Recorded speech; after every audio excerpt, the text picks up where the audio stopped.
Hello friends, my name is C A Nikhil Sarda. आप में से काफ़ी लोग मुझे जानते भी हैं। I am the faculty for economics and taxation at Midcasers caps Nagpur. And आज मैं आप लोगों के सामने एक being a teacher of economics एक एनालिसिस रखना चाहता हूँ which is related strictly to the syllabus of C A intermediate students. Syllabus से रिलेटेड है, मतलब ये जो चीज़ें हैं आप सब जानते हैं। अभी कोविड-19 के कारण बहुत सारी सिचुएशन चेंज हुई है। गवर्नमेंट ने बहुत सारा अपना बजट के अंदर चेंजेस किए हैं, रिसेंट चेंजेस जिसको हम बोल सकते हैं। ये कैसे आपके सिलेबस से रिलेटेड है? Practical approach. आप लोग जानते हैं मैं हमेशा प्रैक्टिकल बात आपको कभी जब पढ़ाते टाइम पे, जब हमने economics for finance C A intermediate का स्टडी किया था, तो उसके अंदर मैं आपको बहुत सारी प्रैक्टिकल बातें बता के लिंक करते थे, स्पेशली चैप्टर 2 और चैप्टर 3 में। चैप्टर 2 था हमारा public finance, chapter 3 money market. इनके अंदर हम ये सारी चीज़ें आपको बताता था और प्रैक्टिकल एग्जाम्पल भी देता था। लेकिन आज ये सबसे बेस्ट एग्जाम्पल है इस चीज़ का, बेस्ट प्रैक्टिकल एग्जाम्पल जो अभी रिसेंट पैकेज अनाउंस हुआ है। पैकेज में दोस्तों बहुत सारी चीज़ें हैं, गवर्नमेंट ने बहुत सारी सेक्टर्स को मदद की है। आपने देखा 4 दिन लगातार हमारे फाइनेंस मिनिस्टर आके इस पैकेज पे बोल के गए हैं, तो काफ़ी बड़ा पैकेज था। ठीक है, आप ये कह सकते हैं इंडिया की हिस्ट्री में सबसे बड़ा पैकेज बोल सकते हैं इसको, economic package, basically to support the economy. तो यहाँ पे मैं सिर्फ उतने ही पॉइंट्स डिस्कस करूंगा जो बेटा आपके सिलेबस से रिलेवेंट है। अननेसेसरी आपको कंफ्यूज नहीं करूंगा, सिलेबस से रिलेवेंट है वो पॉइंट मैं यहाँ पे डिस्कस करूंगा। ये मेरा यूट्यूब चैनल है, आप ज़रूर इसको लाइक कीजिए, आपकी इच्छा, पसंद आए लाइक कीजिए, नहीं पसंद आए कोई बात नहीं, आप इसको सब्सक्राइब ज़रूर कीजिए। जो भी इकोनॉमिक्स में रिलेटेड अपडेट्स होंगे वो मैं आप लोगों को इस चैनल के थ्रू ज़रूर बताते जाऊंगा, बराबर है।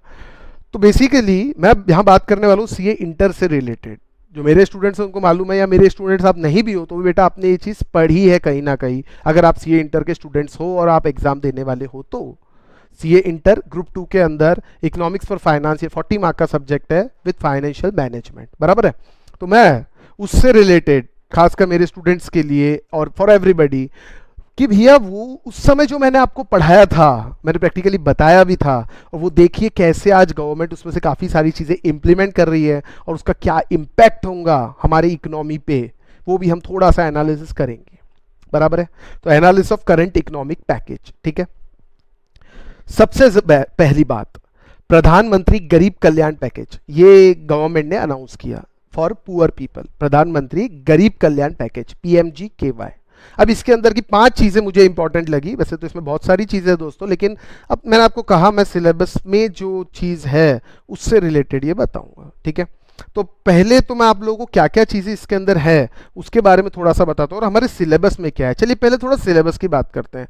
हमने चैप्टर 2 के अंदर अगर आप ध्यान दें तो यूनिट 4 के अंदर फिस्कल पॉलिसी, उसका नाम, यूनिट का नाम है फिस्कल पॉलिसीज। इन्फ्लेशन के टाइम पे और रिसेशन के टाइम पे, जब इकोनॉमी में इन्फ्लेशन चल रहा है या इकोनॉमी में रिसेशन चल रहा है, तो what government will measures will take. उसमें 2 तरह के स्टेबलाइजर्स थे, आपको याद होगा, ऑटोमेटिक और एक रहता है मतलब करना पड़ता है हमको। एक ऑटोमेटिक अपने आप हो जाते हैं और एक रहते हैं कि वॉलेंट्री जो हमको करना पड़ता है। तो ऑटोमेटिक तो अपना काम अपने आप करते हैं, उसके बारे में डिस्कस नहीं करूंगा। वॉलेंटरी जो गवर्नमेंट ने किया, क्या किया गवर्नमेंट ने? सबसे पहला गवर्नमेंट ने इंश्योरेंस कवर दिया, कितना? 50 लाख रुपए का पर health worker, nursing staff, doctors, जो हेल्थ वर्कर्स हैं कोविड-19 से लड़ने में मदद कर रहे देश की, उनके लिए 50 लाख का इंश्योरेंस कवर निकाला है, ठीक है। अब इससे क्या होगा ये सब 2 मिनट बाद डिस्कस करूंगा।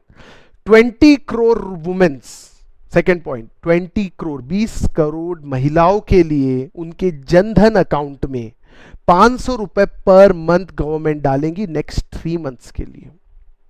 कितने? 20 करोड़ महिलाओं के 20 करोड़ वुमेन्स के जनधन अकाउंट के अंदर government 500 rupees per month 3 months के लिए डालेंगी।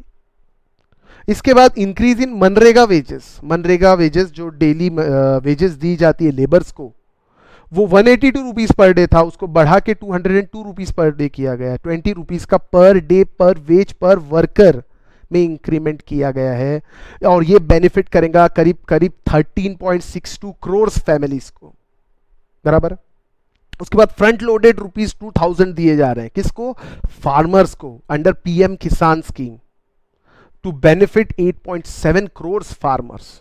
और साथ ही साथ ex gratia of rupees 1000 2-3 crore poor senior citizens या पुअर विडो या पुअर दिव्यांग पीपल, दिव्यांग जो फिजिकली चैलेंज रहते हैं, मेंटली चैलेंज रहते हैं, इन लोगों को 1,000 रुपए पर पर्सन, ऐसे 3 करोड़ पर्सन को दिए जाएंगे। बेटा ये दे रही है गवर्नमेंट, दे रही है गवर्नमेंट, आपके दिमाग में आएगा सर ये पैसा कहां से आएगा, ये तो दे रही है गवर्नमेंट, हाँ पैसा है, बिल्कुल है, पैसा देना पड़ेगा। क्यों दे रहे हैं सर? इकोनॉमी में इंजेक्शन मारते हैं। हमने पढ़ा था, आपको याद होगा, जब भी इकोनॉमी रिसेशन में है या रिसेशन में आने वाली है या रिसेशन से बाहर निकालने के लिए government expenditure act as an injection. ये इंजेक्शन का काम करता है, लीकेज का काम नहीं करता। इंजेक्शन देने से यहाँ पे इन सब लोगों के हाथ में, ये सब जो जितने भी, कहीं 13 करोड़ फैमिलीज है, कहीं पे 8.7 करोड़ फार्मर्स है, कहीं पे 20 करोड़ महिलाएं हैं, कहीं पे 3 crore poor senior citizens, poor widows हैं, इन सब के हाथ में पैसा आने से हमारी इकोनॉमी की जो विशियस साइकिल है वो चलने लगेगी। ये जो पैसा दिया गया ये कंज्यूमर एंड पे दिया गया दोस्तों, समझ लेना। इकोनॉमिक्स में 2 चीज होती है मेन, एक one is demand side economics, another one is supply side. Demand करते हैं आपके कंज्यूमर्स, कंज्यूमर्स डिमांड का फेस है, प्रोड्यूसर सप्लाई का फेस है। कंज्यूमर्स जो डिमांड करते हैं उनके पास अगर पैसा रहेगा तो ही डिमांड में बूस्ट आएगा, और डिमांड में बूस्ट आएगा तो ही सप्लायर प्रोड्यूस करेगा और प्रोडक्शन बढ़ेगा। ये विशेष साइकिल इकोनॉमी की सबको मालूम है, मैं वो चीज़ यहाँ डिस्कस नहीं करूंगा। अब होगा क्या इससे? ये जो पैसे लोगों के हाथ में आने से they will start spending, and their infusion of liquidity into the system will help to overcome the economy from combating recession। recession combat करने के लिए, recession को beat करने के लिए ये बड़े काम आने वाला है, बराबर है। अब इतने पैसे से क्या होगा? नहीं, बहुत कुछ होगा बेटा। अगर आप ज्वाइन करके देखो तो हजारों करोड़ रुपए बन जाते हैं इन्फ्यूजन, और वो पैसा साइकिल फॉर्म में चलते रहेगा। साइकिल आपको मालूम है कैसे चलती है, थोड़ा सा उसके बारे में बताऊंगा। ये तो प्रधानमंत्री गरीब कल्याण पैकेज के अंदर डायरेक्टली कंज्यूमर्स के हाथ में, ताकि वो डिमांड कर सके, उनकी डिमांड ज्यादा रहे, बराबर। सेकेंड इंपॉर्टेंट थिंग जो ये काम किया गया है, reserve Bank of India, measures taken by RBI. RBI के 2 बड़े मेजर्स के बारे, सॉरी 3-4 बड़े मेजर्स के बारे में आपको बताऊंगा, जिससे लिक्विडिटी सिचुएशन में कैसे फर्क पड़ा। पहला सबसे इंपॉर्टेंट, ये पढ़ा था दोस्तों हमने मनी मार्केट चैप्टर में, chapter number 3, reduction in CRR leads to liquidity infusion in the economy. पहली बार इतना बड़ा रिडक्शन हुआ है, approximate 100 basis point. 100 basis point यानी दोस्तों 1% होता है। 100 बेसिस पॉइंट से सीआरआर को कम किया गया। What is CRR? सीआरआर वो हिस्सा होता है बैंक के टोटल डिपॉजिट्स का, टाइम डिपॉजिट्स और डिमांड डिपॉजिट्स का वो हिस्सा जो बैंकों को कैश फॉर्म में आरबीआई के पास जमा रखना पड़ता है।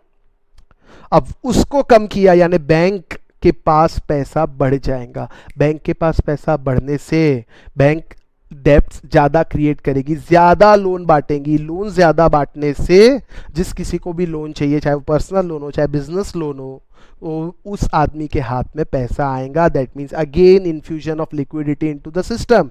और ये 1% कम करने से, 100 बेसिस पॉइंट कम करने से अप्रोक्सीमेटली, गवर्नमेंट ने ये आंकड़ा दिया है, अप्रोक्सीमेटली 1,37,000 करोड़ रुपीस की लिक्विडिटी इन्फ्यूजन होगी through banking channel into the economy. Wow, ठीक है, ये एक मेजर्स आरबीआई ने लिया।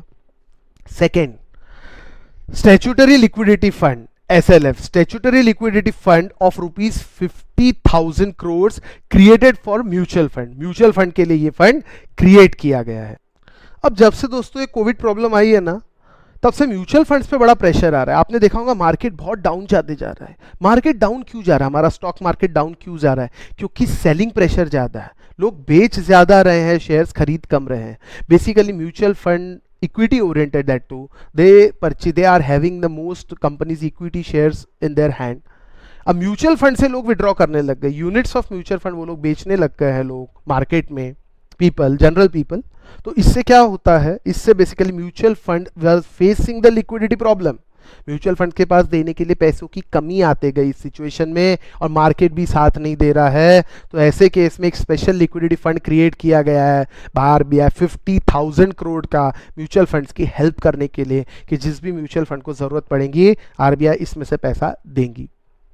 और आप लोगों ने ये भी सुना होगा बेटा 3 मंथ्स की ईएमआई को एक्सटेंड कर दिया गया कि अगर आप 3 महीने तक ईएमआई का पेमेंट नहीं भी करते हो, आपकी मंथली इंस्टॉलमेंट्स नहीं भी भरते हो, तो कोई प्रॉब्लम नहीं है। इससे क्या होगा, जो पैसा आप बैंक को दे रहे थे वो पैसा आप ही के पास रिटेन रह जाएगा, और वो पैसा आपके पास रिटेन होने से ये you will be having liquidity in your hands. Basic thumb rule is that at the time of recession the liquidity should be in the hands of the people of the economy, whether may be it on demand side, whether it may be on supply side। Economy cycle चलते रहती है, demand से supply, supply से demand, तो liquidity हाथ में होनी चाहिए। इसके लिए सरकार ने सारे कदम उठाए। आप किसी भी कदम को उठा के देख लीजिए, ये सारे मेजर से एक चीज बहुत इंपॉर्टेंट हो रही है, पीपल के हाथ में लिक्विडिटी आ रही है। ये मैं क्लास में पूरा बताता था, आपको मालूम होगा ये चीज, इन्फ्लेशन में ऐसा होगा फिर ऐसा होगा, और साथ ही साथ मैं ये भी कहता था दोस्तों सोचने की आदत डालिए, अच्छा फिर ये होगा, अच्छा फिर ये होगा।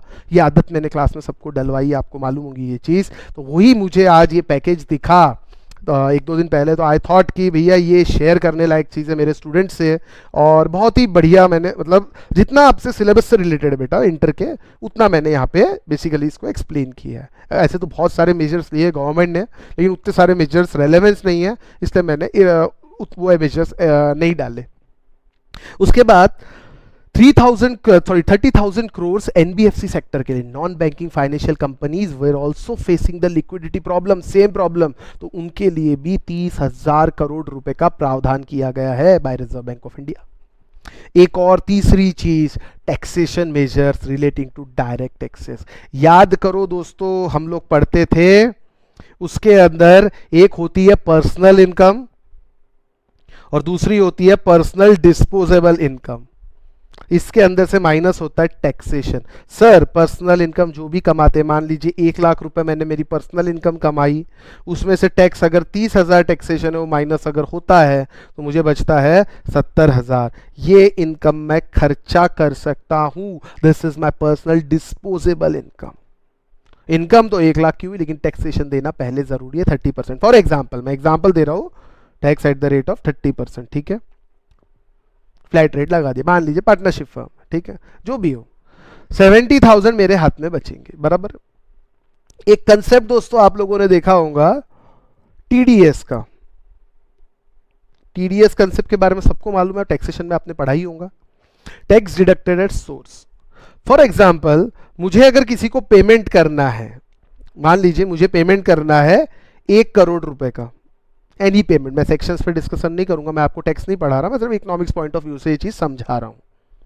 मुझे पेमेंट करना है 1 करोड़ रुपए का, और इसके अंदर टीडीएस काटना है मान लीजिए 10%, tax deducted at source at the rate of 10%। तो जिसको मैं पेमेंट करूंगा 1 करोड़ में से 10 लाख रुपीस टीडीएस कट जाएगा, और ये टीडीएस गवर्नमेंट के पास डिपॉजिट किया जाता है, और सामने वाले के हाथ में 90 लाख रुपीस चले जाएंगे। यानी जिसको आपने पेमेंट किया, पेई या डिडक्टी या रिसीवर, उसके हाथ में 90 लाख रुपए जाएंगे। गवर्नमेंट ने टीडीएस प्रोविजंस में 2.25% से टीडीएस रेट्स कम किए। 25% से टीडीएस रेट कम होने का मतलब है, मतलब ये जो 10% है ये अब हो गया 7.5%। तो पहले जो 10 लाख टीडीएस कटता था, अब 7.5 लाख टीडीएस कटेगा, यानी सामने वाले हाथ में, पेई के हाथ में 92.5 लाख रुपीस बचेंगे। यानी कितने ज्यादा एक्स्ट्रा, उसके हाथ में 2.5 लाख रुपया आ जाएगा। ये 2.5 लाख रुपए, again it will act as infusion of liquidity into system, बराबर है। अब कई लोगों के दिमाग में सिर्फ तो गवर्नमेंट का खर्चा हो गया, नहीं बेटा, ये गवर्नमेंट का खर्चा नहीं है। टीडीएस के कुछ टैक्सेशन स्टूडेंट्स ने मेरे से डाउट पूछा, सर ये गवर्नमेंट का तो खर्चा हो गया। नहीं बेटा, 25% गवर्नमेंट का खर्चा नहीं, चीज समझ लीजिए। जब भी हम कंप्यूटेशन ऑफ इनकम करते हैं, उसके बाद लास्ट के अंदर टैक्स जो निकल के आता है, उसमें से टीडीएस, एडवांस टैक्स वगैरह माइनस करने के बाद हमारी नेट टैक्स लायबिलिटी आती है। आपकी टैक्स लायबिलिटी तो उतनी ही रहने वाली ग्रॉस। टीडीएस भले ही आपका, अब आप क्लेम कितना करोगे टीडीएस? सर हम 7.5 ही क्लेम करेंगे। पहले आप कितना क्लेम करते थे? सर 10 लाख क्लेम करते थे। तो ऑब्वियसली जो टैक्स लायबिलिटी आएंगी आपकी, उसमें से अब आप 7.5 माइनस करोगे, है ना। तो गवर्नमेंट का इसमें कोई नुकसान नहीं, गवर्नमेंट को टैक्स रेवेन्यू उतना ही मिलेगा। सेकेंड, जो इनकम टैक्स पेंडिंग रिफंड्स हैं उनको भी गवर्नमेंट ने जल्दी जल्दी जल्दी रिलीज करना स्टार्ट किया। More than 14 lakh tax payers को इसका बेनिफिट मिला। इससे क्या होगा, अगेन सर उनके अकाउंट में पैसे आएंगे, खर्चा करना स्टार्ट करेंगे। Very good. इसके अलावा दोस्तों एमएसएमई सेक्टर्स वगैरह वगैरह बहुत सारे लोगों के लिए गवर्नमेंट ने लोन स्कीम वगैरह दी है। चलो मैं एक लोन के बारे में बात करूंगा, विदाउट गारंटी लोन, 1 साल तक रिपेमेंट की भी जरूरत नहीं है। इस टाइप की स्कीम कई बार लाई है बैंकों को, मतलब बैंकों को कहा गया है कि आप इनको लोन दीजिए। तो फॉर एग्जांपल अगर लोन किसी को मिलता है तो दोस्तों ये समझ लेना ये सप्लाई साइड हो गया, बराबर है। अगर दोनों साइड से पैसा आने से लिक्विडिटी में फायदा ही फायदा है। एक होता है कंज्यूमर साइड, डायरेक्ट कंज्यूमर के हाथ में पैसा देना, एक होता है producer side. Consumer represent the demand side of economics and producer represent the supply side of economics, ये आप लोगों को पता है। अब बैंक अगर लोन देंगी, मान लीजिए मेरा बिजनेस है, आई एम मैन्युफैक्चरिंग यूनिट, और मैं अगर बैंक से लोन लेता हूं तो ये लोन मैं मेरे बिजनेस पे लगाऊंगा, यानी प्रोड्यूसर साइड में लिक्विडिटी आई। अब प्रोड्यूसर क्या पैसे संभाल के रखेगा? कई लोगों के मन में, अपोजिशन वालों के मन में मिथ है, अरे प्रोड्यूसर को पैसा देने से थोड़ी लिक्विडिटी स्टिमुलस होता है इकोनॉमी में। जरूर डायरेक्टली नहीं होता है लेकिन इनडायरेक्टली तो होता है। ये प्रोड्यूसर क्या पैसा घर पे रखने के लिए ले रहा है? नहीं सर, ये तो क्या करेगा, ये कुछ तो प्रोडक्शन करेगा। फैक्टर्स ऑफ पेमेंट को ये पेमेंट करेगा, बराबर है। फैक्टर्स ऑफ पेमेंट क्या होते? Factors of payment, factors of production, I am sorry, factors को पेमेंट करेगा, फैक्टर्स को पेमेंट किया जाएगा फैक्टर्स ऑफ प्रोडक्शन को।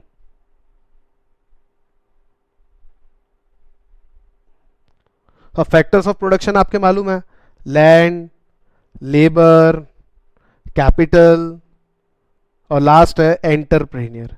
इन सबको पेमेंट किया जाता है rent, wages, interest to bank और जिससे भी लोन लिया हो, और एंटरप्रेन्योर को बचता है प्रॉफिट। अब ये पैसा जो बैंक से वो लोन ले रहा है या बैंक ने इसको लोन दिया है गवर्नमेंट के कहने पे, वो प्रोडक्शन करेगा। प्रोडक्शन करने से ये सब लोगों को पेमेंट जाएगा, रेंट जाएगा, वेजेस जाएंगे, उस प्रोडक्शन साइकिल चलती रहेंगी। तो ये सब कंज्यूमर ही तो है, तो यहाँ पे पैसा आएगा। और कंज्यूमर के हाथ में पैसा देने से कंज्यूमर खर्चा करेगा तो ये पैसा प्रोड्यूसर के पास जाएगा। 2 सेक्टर इकोनॉमी की विशेष साइकिल चलती रहेगी।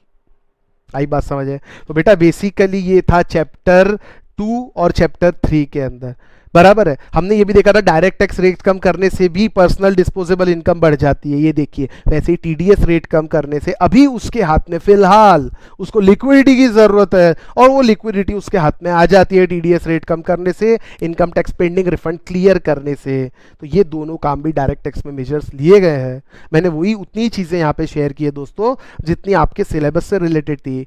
अब मेरी एक छोटी सी गेसिंग है, वो सुनिए। हो सकता है आपके करंट एग्जाम में एक क्वेश्चन आ जाए। मैं कई बार ये क्लास में क्वेश्चन बोलता भी हूँ, अब मुझे ऐसा लगता है कि क्वेश्चन आने के बहुत चांसेस है, हो सकता है, I am just guessing it, कि भैया if you are the finance minister और एक सिचुएशन दे दी जाएंगी आपको पैसेज फॉर्म में। एक बार ये क्वेश्चन एग्जाम में आया है लेकिन थोड़ा अलग फॉर्म में आया है, बराबर है, इससे रिलेटेड नहीं आया है। अगर आपको फाइनेंस मिनिस्टर बनाया दिया जाता है, बराबर है, और साथ ही साथ आपको इस टाइप की कुछ सिचुएशन दी जाती है इकोनॉमी के अंदर, what are the measures you are going to take,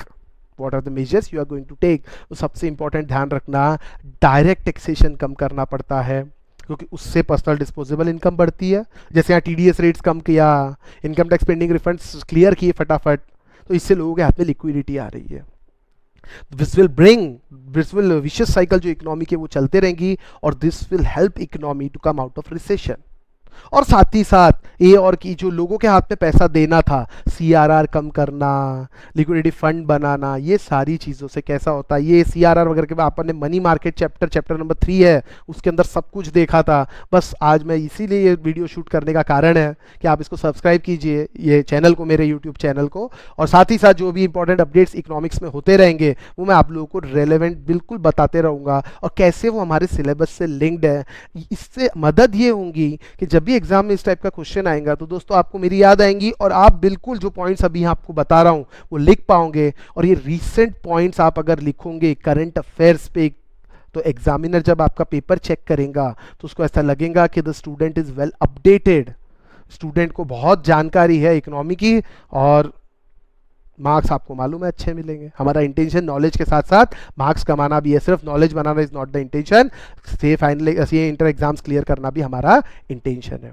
तो ये बहुत बेहतरीन, मतलब इसमें थोड़ा सा मैंने एनालिसिस किया आप लोगों के लिए, और बेसिकली इसका काम है लिक्विडिटी बढ़ाना। और एक चीज़ सर, ये इम्प्लीमेंटेशन कैसे होगा? सर इम्प्लीमेंटेशन तो होगा, लेकिन अगर प्रॉपर इम्प्लीमेंटेशन नहीं हुआ तो ऐसी चीज़ आपने चैप्टर 2 में यूनिट 1 में पढ़ा है, आपको याद होगा, resource allocation, resource redistribution, resource stabilization. भैया रिसोर्सेस तो है, लेकिन अलोकेट कैसे करना? अब यहाँ पे मनरेगा वेजेस दिए तो गरीब को ही देंगे ना, फार्मर्स को बेनिफिट दिया तो फार्मर्स को ही मिलना चाहिए ना, पुअर सीनियर सिटीजन्स को मिलना चाहिए तो उन्हीं को मिलना चाहिए। अब हमारे सिस्टम में थोड़ी थोड़ी प्रॉब्लम कहीं ना कहीं है, लीकेजेस, कि इसका बेनिफिट जिसको नहीं भी मिलना चाहिए वो उठा लेता है। बराबर है, जिसके पास खेती है वो किसान है, तो मेरे पास भी अगर खेती है तो मैं भी किसान हो गया, तो मुझे ही बेनिफिट मिलेगा। तो ये सारी कुछ कुछ लीकेजेस है। अब इसको गवर्नमेंट भगवान करे अच्छे से दूर करते हैं। इंटेंशंस अच्छे हैं हमारे प्राइम मिनिस्टर सर के, उन्होंने अच्छे इंटेंशन से सब किया है। अब उंगली उठाने वाला तो उंगली उठाएंगे।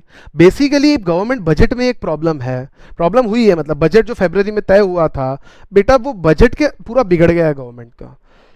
There was fiscal deficit, government revenue was around 30 lakh crore, और वो 30 लाख करोड़ के अगेंस्ट में, रेवेन्यू के अगेंस्ट में 35-37 लाख करोड़ एक्सपेंडिचर कुछ था, which was around 3.2% of GDP. There was fiscal deficit, बराबर है। तो ये 7 लाख करोड़ का जो डेफिसिट है, अब वो डेफिसिट उल्टा बढ़ेगा, क्योंकि जो रेवेन्यू एक्सपेक्टेड है वो रेवेन्यू कम हो जाएगा और एक्सपेंडिचर बढ़ रहे, तो डेफिसिट बढ़ेगा। अब इस फिस्कल डेफिसिट को डील करने के लिए गवर्नमेंट क्या मेजर्स लाती है वो तो पता चलेगा। पेट्रोल पे इस पे ड्यूटी बढ़ाई जा रही है, गवर्नमेंट ने एक्साइज ड्यूटी बढ़ाई है, लेकिन प्रॉब्लम ये पेट्रोल का रेट पेट्रोल का सेल ही नहीं हो रहा है। Last month first time in India petrol and diesel sales reported negative growth, कम हुए हैं, नेगेटिव हो गए हैं, क्योंकि गाड़ियां ही नहीं चल रही। एविएशन इंडस्ट्री पूरी बंद पड़ी है, जीएसटी नहीं आ रहा, एविएशन इंडस्ट्री के अंदर हाई जो डीजल लगता है, एविएशन फ्यूल जिसको बोलते हैं, उस पर कोई टैक्स नहीं मिल रहा गवर्नमेंट को। तो इस टाइप के बहुत सारी प्रॉब्लम है इकोनॉमी के अंदर। देखो कॉम्बैक कर देंगे गवर्नमेंट, प्राइम मिनिस्टर साहब हैं हमारे, कुछ ना कुछ करेंगे, ठीक है। तो ये भी ज़रूर बताइएगा दोस्तों आपको कैसा लगा ये वीडियो, और भी मैं इस टाइप के वीडियोस जो भी आपके इससे लिंक्ड रहेंगे सिलेबस से, वही मैं शेयर करूंगा। जरूर उसको देखिए, कुछ ना कुछ पॉइंट्स आपको मिलेंगे जो आप एग्जाम में लिख सकते हो। ये पूरा हमारे सिलेबस से रिलेटेड था। Economics for finance, CA inter group 2, chapter number 2 and chapter number 3। Chapter number 3 money market, chapter number 2 public finance. Public finance में भी 4th यूनिट फिस्कल पॉलिसी, और मनी मार्केट के अंदर आरबीआई रिलेटेड फिस्कल जो policy बनाई जाती है, monetary policy, उसमें ये रिलेटेड था। तो ये फिस्कल पॉलिसी, ये है मॉनेटरी पॉलिसी। आई होप आप लोगों को वीडियो पसंद आया। तो बेटा प्लीज़ इस चैनल को सब्सक्राइब कीजिए ताकि आपको हमेशा ये वीडियोस मिलते रहें। Thank you very much and all the best for your exams. Bye.